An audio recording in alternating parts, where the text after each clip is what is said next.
J'ai découvert à quel point la Picardie était profondément marquée et meurtrie dans son territoire, dans son paysage, par la guerre de 14.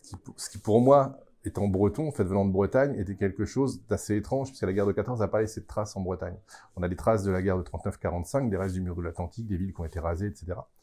Mais la guerre de 14, en fait, on l'a dans les familles, au travers du souvenir des soldats morts à la guerre, etc. Puis voilà, des histoires qu'on se raconte, mais pas dans le paysage. Et la Picardie, en revanche, elle est profondément marquée. On trouve des cicatrices, des restes de tranchées, des choses comme ça, des mémoriaux, des musées. Enfin, et donc, en venant vivre en Picardie quelques années plus tard, j'ai commencé à m'intéresser à la guerre de 14.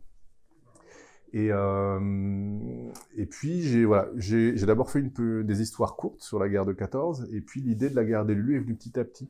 En fait, elle est venue donc de cette envie de raconter la guerre de 14, d'une demande de mes enfants qui voulaient que je raconte une histoire mettant en scène des enfants de leur âge, donc de 10-12 ans. Et cette idée, enfin ces deux envies se sont télescopées. Je me suis dit, mais tiens, pourquoi pas essayer de raconter la guerre de 14 au travers du regard d'enfant, ce qui nous permettrait de sortir de la tranchée, puisque c'est le point de vue habituel, et en la regardant à hauteur d'enfant, donc on est obligé de sortir de la tranchée. Et pour qu'on reste dans la guerre, en fait, je les ai placés en territoire occupé. Et je me suis rendu compte à cette occasion que ce qui s'était passé dans ces territoires occupés, en fait, on n'en parlait jamais. On a complètement oublié cette histoire-là.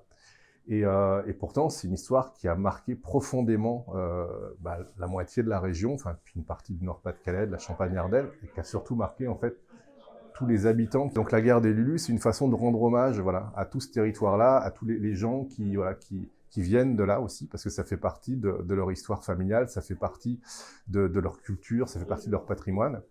Et voilà, donc c'est comme ça qu'est né le projet.